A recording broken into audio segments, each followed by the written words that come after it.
हर हर महादेव। आप सभी का हमारे चैनल नमो रुद्राय क्रिएशन की कहानी श्रृंखला में स्वागत है। भोलेनाथ की कृपा व आशीर्वाद आप सभी पर सदैव बना रहे। आज सावन का चौथा दिन है और साथ ही सावन का पहला सोमवार भी।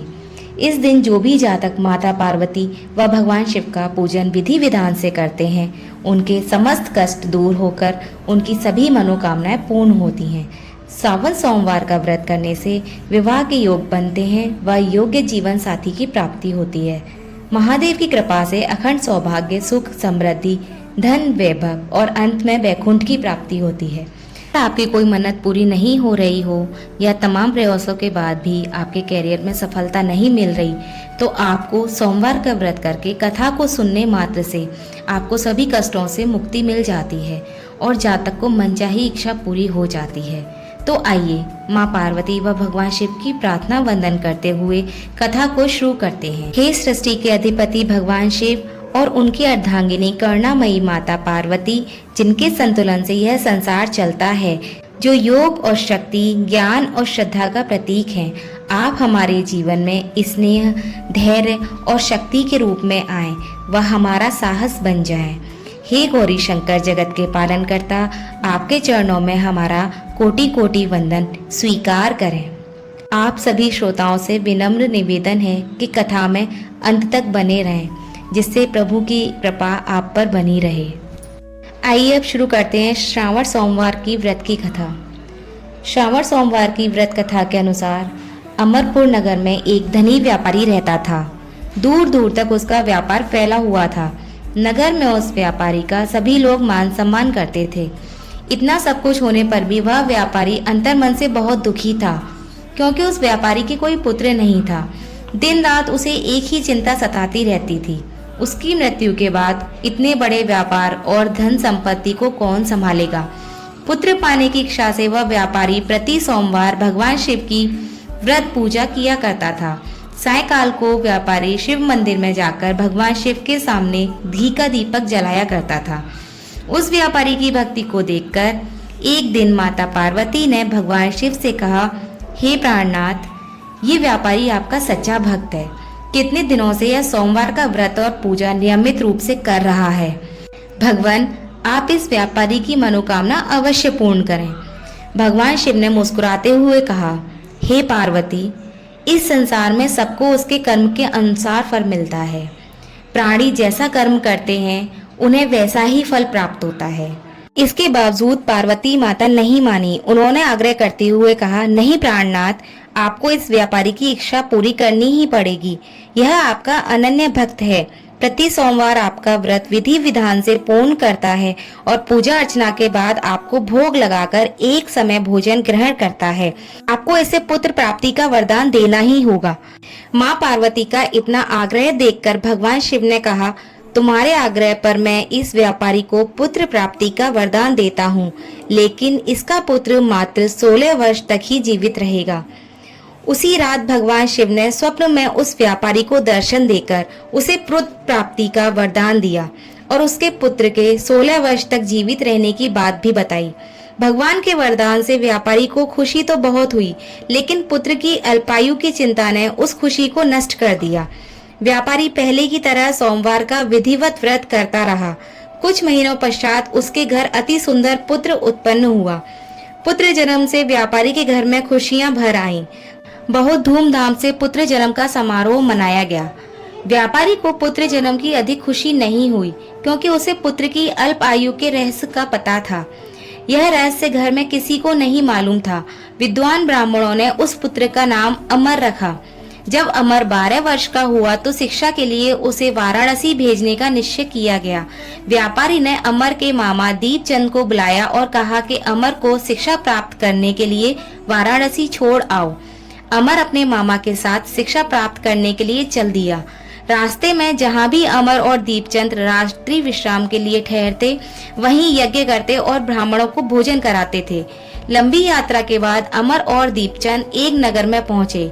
उस नगर के राजा की कन्या के विवाह की खुशी में पूरे नगर को सजाया गया था।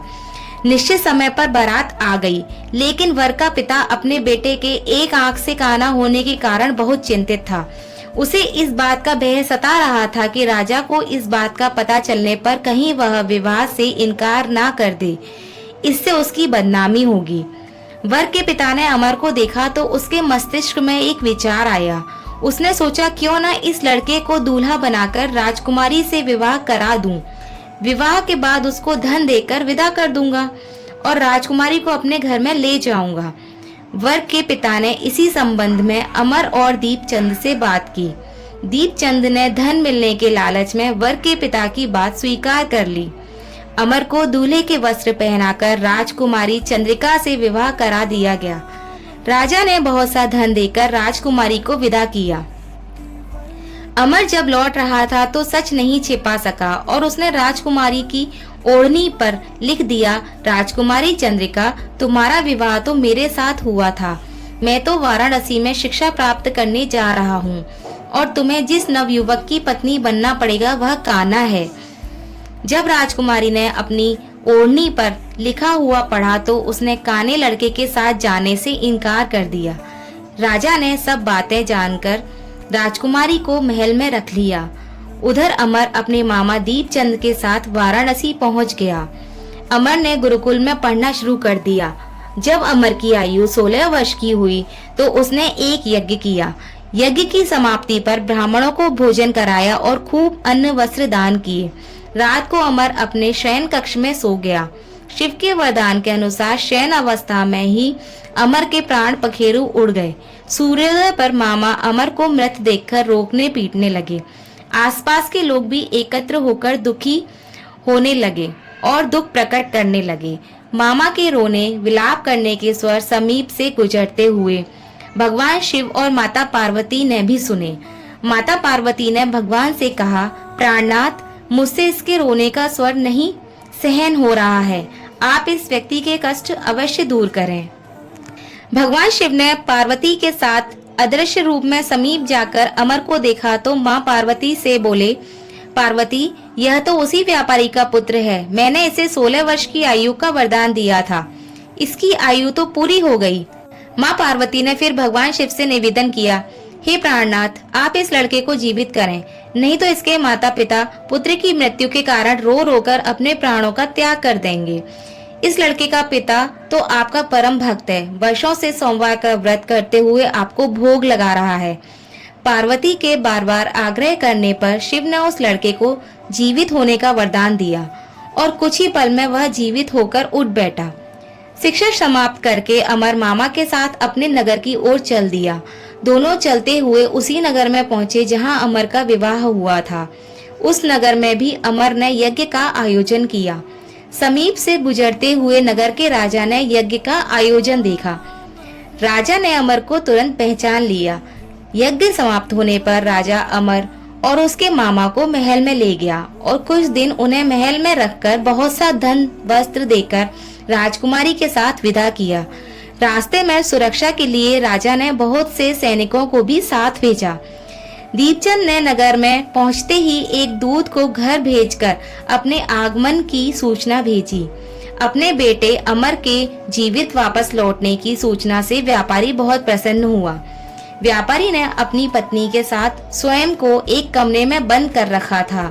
भूखे प्यासे रहकर व्यापारी और उसकी पत्नी बेटे की प्रतीक्षा कर रहे थे। उन्होंने प्रतिज्ञा कर रखी थी कि यदि उन्हें अपने बेटे की मृत्यु का समाचार मिला तो वह अपने प्राण त्याग देंगे। व्यापारी अपनी पत्नी और मित्रों के साथ नगर के द्वार पहुंचा। अपने बेटे के विवाह का समाचार सुनकर पुत्रवधू राजकुमारी चंद्रिका को देखकर उसकी खुशी का ठिकाना ना रहा। उसी रात भगवान शिव ने व्यापारी के स्वप्न में आकर कहा, हे श्रेष्ठी, मैंने तेरे सोमवार के व्रत करने और व्रत कथा सुनने से प्रसन्न होकर तेरे पुत्र को लंबी आयु प्रदान की है। व्यापारी बहुत प्रसन्न हुआ। सोमवार का व्रत करने से व्यापारी के घर में खुशियां लौट आईं। शास्त्रों में लिखा है कि जो स्त्री पुरुष सोमवार का विधिवत व्रत करते हैं और इस व्रत कथा को सुनते हैं, उनकी सभी मनोकामनाएं पूर्ण होती हैं और अंत में वैकुंठ की प्राप्ति होती है। आइए अब शुरू करते हैं श्रावण मास महात्म्य का अध्याय 4। सनत कुमारों की बात सुनकर ईश्वर बोले, हे सनत कुमार, अब मैं धारण पारण व्रत का वर्णन करूंगा। प्रतिपदा के दिन से आरंभ करके सर्वप्रथम पुण्यावाहन करना चाहिए। इसके बाद मेरी प्रसन्नता के लिए धारण पारण व्रत का संकल्प करना चाहिए। एक दिन धारण व्रत करें और दूसरे दिन पारण व्रत करें। धारण में उपवास तथा पारण में भोजन होता है। श्रावण मास के समाप्त होने पर सबसे पहले पुण्याहवाचन करना चाहिए। इसके बाद हे मानव, आचार्य तथा अन्य ब्राह्मणों का वरण करना चाहिए। तत्पश्चात माँ पार्वती तथा शिव की स्वर्ण निर्मित प्रतिमा को जल से भरे हुए कुंभ पर स्थापित कर रात में भक्ति पूर्वक पूजन करना चाहिए तथा पुराण श्रवण आदि के साथ रात भर जागरण करना चाहिए। प्रातः काल अग्नि स्थापन करके विधि पूर्वक हवन करना चाहिए। त्र्यंबक मंत्र से तिल मिश्रित भात की आहुति डालनी चाहिए। उसी प्रकार शिव गायत्री मंत्र से घृत अर्थात घी मिश्रित भात की आहुति डालें और पुनः षडाक्षर मंत्र से खीर की आहुति प्रदान करें। तदंतरण पूर्णाहुति देकर हवन का समापन करना चाहिए। इसके बाद से ब्राह्मणों को भोजन कराना चाहिए तथा साथ ही आचार्य की पूजा वंदना करनी चाहिए। हे महाभाग, इस प्रकार से उद्यापन संपन्न करके मनुष्य ब्रह्म हत्या आदि पापों से मुक्ति पा जाता है। इसमें कोई संदेह नहीं है। अतएव इस महाव्रत को अवश्य करना चाहिए। हे मुनि, अब श्रावण मास में उपवास की विधि को आदर पूर्वक सुनिए। प्रतिपदा के दिन प्रातः काल इस व्रत का संकल्प करें। स्त्री हो या पुरुष, मन तथा इंद्रियों को नियंत्रित करके इस व्रत को करें। अमावस्या तिथि को लोक का कल्याण करने वाले वृषध्वज शंकर की अर्चना पूजा षोडश उपचारों से करें। तदंतरण अपनी सामर्थ्य के अनुसार वस्त्र तथा अलंकार आदि से ब्राह्मणों का पूजन करें। उन्हें भोजन कराएं, प्रणाम करके विदा करें। इस प्रकार से किया गया मास उपवास व्रत मेरी प्रसन्नता कराने वाला होता है। हे सनत कुमार, मनुष्यों को सभी सिद्धियां प्रदान करने वाले लक्ष्य षटख्या परिमित रुद्रवर्ती व्रत के विधान को सावधान होकर सुनिए। अत्यंत आदर पूर्वक कपास अर्थात रुई के 11 तंतुओं से बत्तियां बनानी चाहिए। ये रुद्रवर्ती नाम वाली बत्तियां मुझे प्रसन्न करने वाली हैं। मैं श्रावण मास में भक्ति पूर्वक देवों के देव गौरीपति महादेव का इस 1 लाख संख्या वाली बत्तियों से निराजन करूंगा।